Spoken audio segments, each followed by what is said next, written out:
Dear students, welcome from the AETCM. Today we are going to discuss about anesthesiology or anesthesia.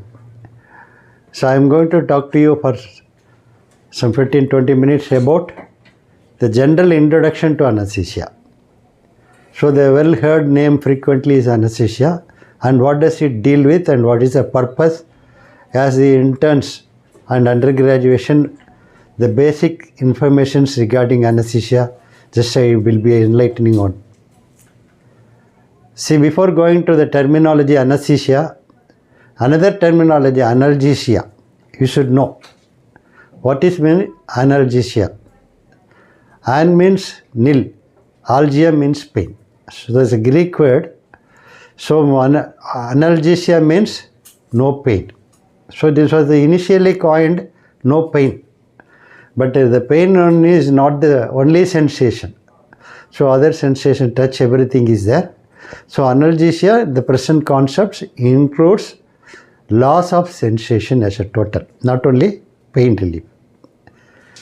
So what happens to the conscious level of the patient? The patient will be conscious. You can talk to him and you can do certain procedures with analgesia alone.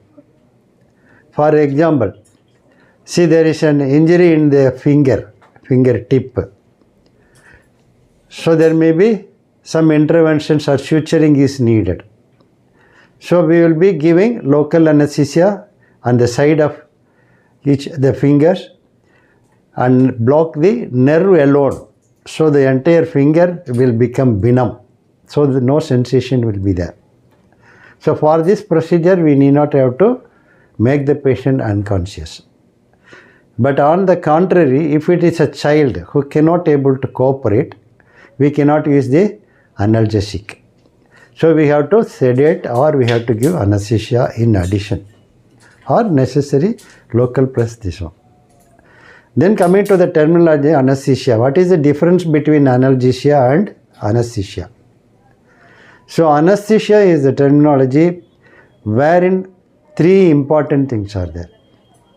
One is loss of all sensations. Number two is loss of consciousness. So under anesthesia, we make the patient unconscious, not to feel any sensation. And sometimes when necessary, we have to completely paralyze all the skeletal muscles.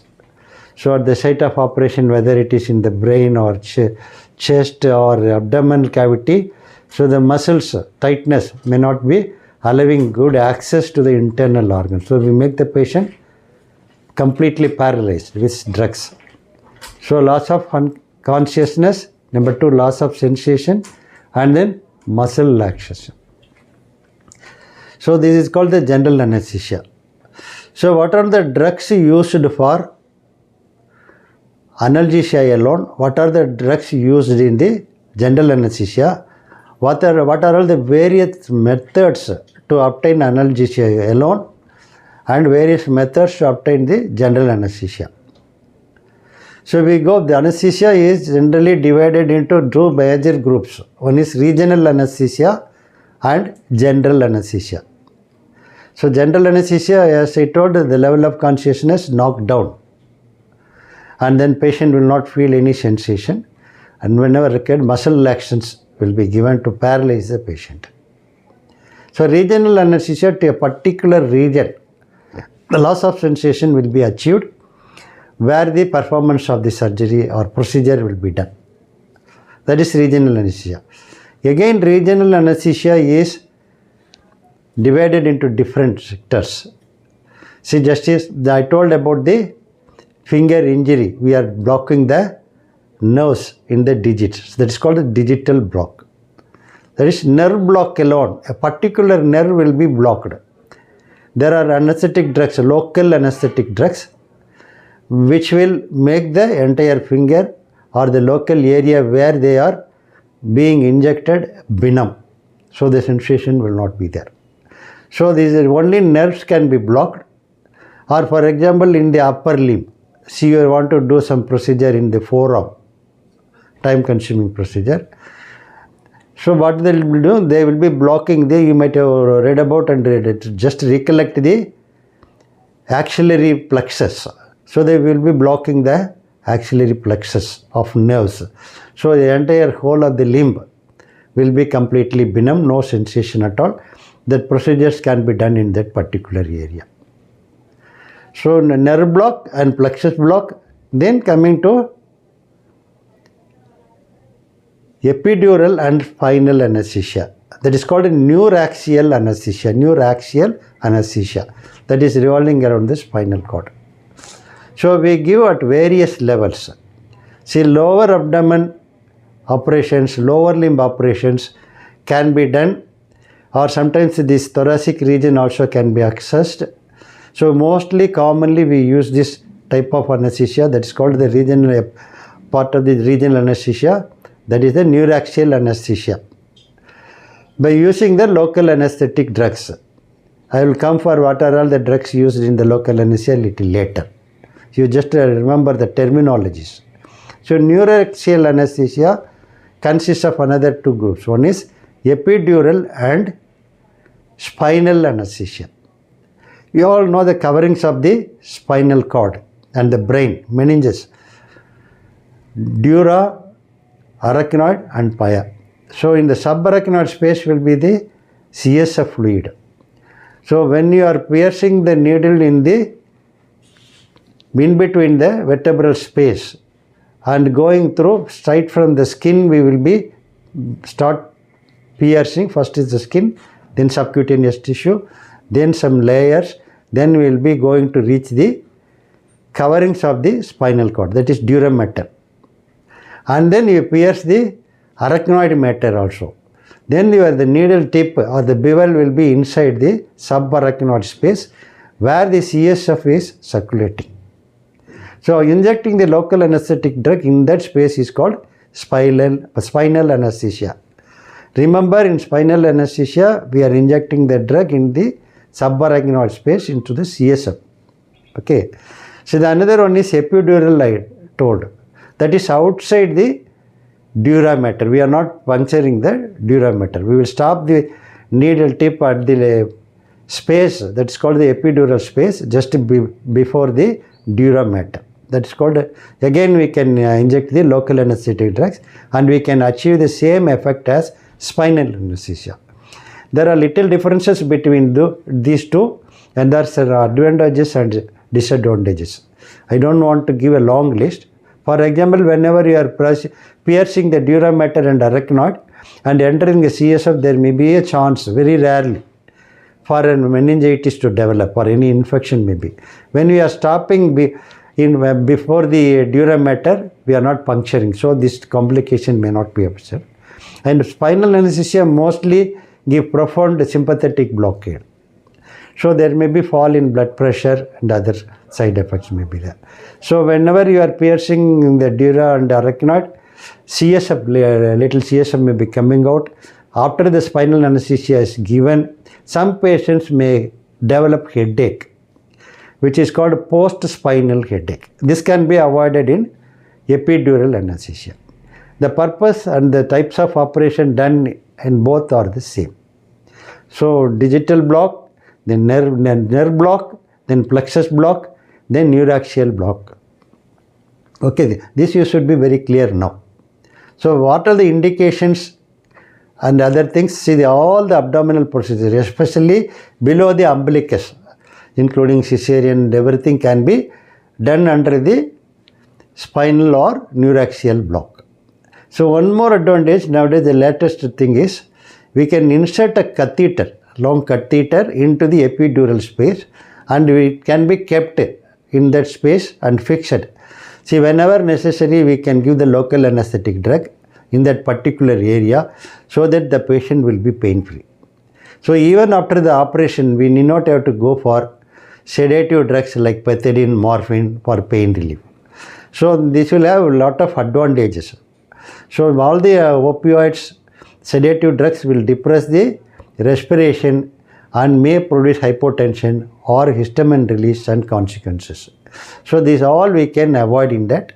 The patient can have his food and everything whenever necessary in liquid form, whatever is pertaining to the surgical nature. This is when they can converse with the relatives, and they will be happy about not feeling pain. At the same time, they feel they are all right themselves. Moral boosting will be there. So this is one category of regional anesthesia. Number 2 is we go to the general anesthesia. So how we achieve general anesthesia? I told 3 components. One is loss of consciousness. This is not loss of consciousness. This is a reversible type of loss of consciousness.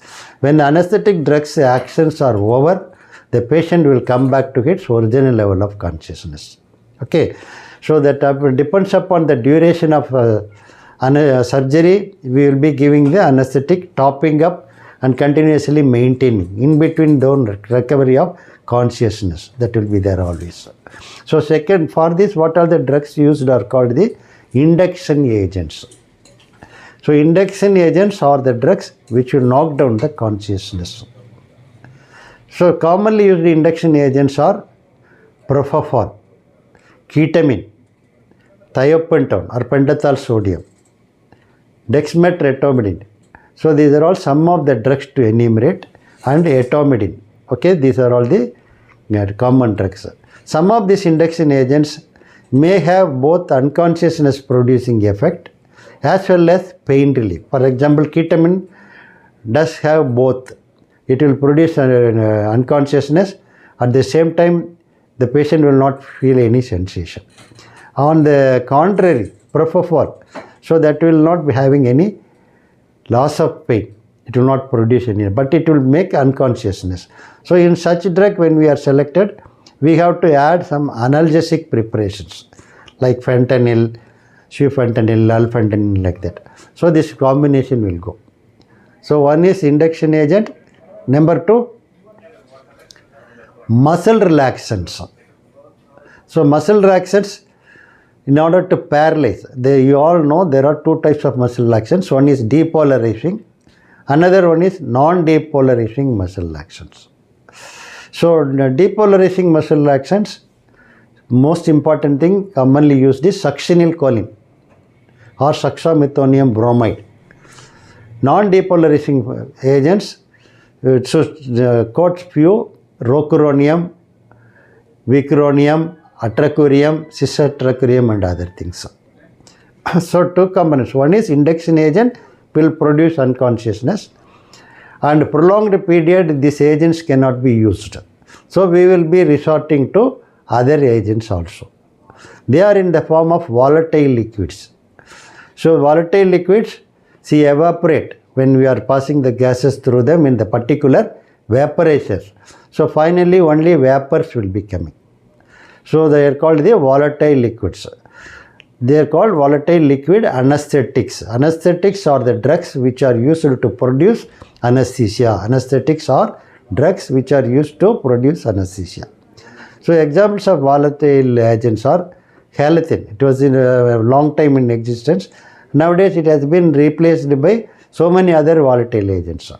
To start with, it started from chloroform, ether, and like that. Then science develops. Now we are having isopropane, sevoflurane, desflurane and so many other volatile agents. The precise concentration can be administered to the patient to the required amount by using some sophisticated volatile vaporizers. So that anesthesia machine will have this one. Okay. So one is producing unconsciousness. It can be achieved by propofol or etomidate. And then pain relief should be achieved by analgesic agents like fentanyl. So the loss of consciousness and pain relief is relieved.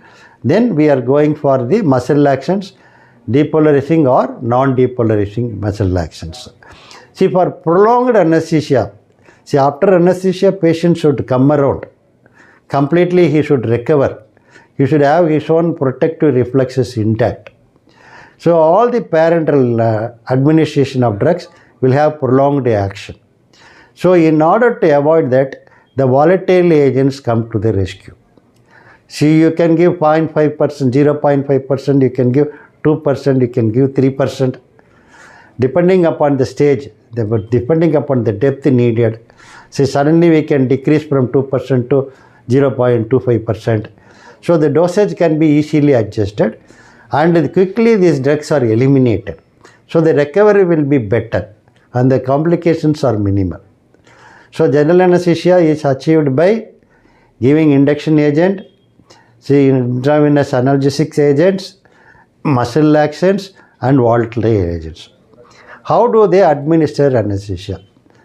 You might have visited the OT, there are machines called anesthetic machines or anesthesia apparatus. So they will be having provisions for everything. Foremost important is oxygen supply. So every anesthetic will be always administered along with oxygen. And then another gas is the nitrous oxide. So nitrous oxide plus oxygen plus volatile agents. So the dosage can be adjusted. How long it can be prolonged for many hours or short period and all these things. These are all the things we will be coming across in the general anesthesia. On the contrary, what are the drugs used in the regional anesthesia? The most commonly used drugs are lidocaine or lignocaine. And number 2 is bupivacaine. The main difference in both of these is duration of action. So lidocaine will act for 45 minutes to 1 hour. See, the bupivacaine will be lasting for even 2 hours, 2.5 hours, prolonged action. Depending upon the procedure, how much time it will take, they may select an agent on the basis of this. So this is in total about general introduction about the anesthesia. The persons who are administering anesthesia are called anesthesiologists. They are qualified MBBS, then they are doing anesthesia specialization, they are coming. To assist them, there are anesthesia technicians. Nowadays, paramedical courses are available. BSc paramedical 4 years, anesthesiology technician. They will have a basic knowledge about the procedures, patient management, drugs they are using, all these things they will be having. So they are all assisting the anesthetists in this category. So in some countries there are other group of people, nurse anesthetist. They will also be the helping hands in that. See, the nurse anesthetists are permitted to give certain sedative drugs. So that is regulated because they should always be done under the supervision of the anesthesiologist. So when we are talking about each individual entity separately, we will talk a little elaborate. For example, regional we will talk in another session and general anesthesia itself. So to end with, so what is the advantages and disadvantages of general versus regional anesthesia? The main thing is regional anesthesia is applicable only for a cooperative patient.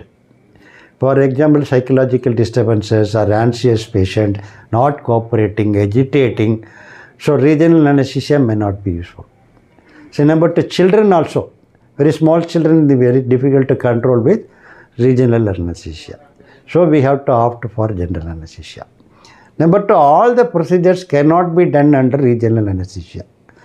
For example, any major surgery in the brain or thoracic,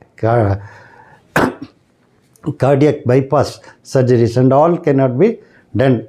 So the regional anesthesia will not be applicable mostly. Okay. So the other areas where the regional anesthesia can be used, I told, so some of the places below the umbilical level, many of these ones. If we want to go above the umbilicals also with certain stipulated precautions, we can administer the drugs and we can achieve the level little more also between the xiphisternum and umbilicus. So everything has got its own side effects, advantages, complications. So when compared to general anesthesia, throughout the procedure, the patient will be conscious when they are undergoing regional anesthesia and the procedure. So that means they can converse with the surgeon and what are the complications will occur when any unconscious patient coming. All the complications we can avoid in the regional anesthesia. And number 3, the sedations. and the overaction and prolonged period of sedative effects will not be there in the regional anesthesia. And then hemodynamic and respiratory disturbances will be very minimal in the regional anesthesia. But general anesthesia, so the patient recovery may be delayed.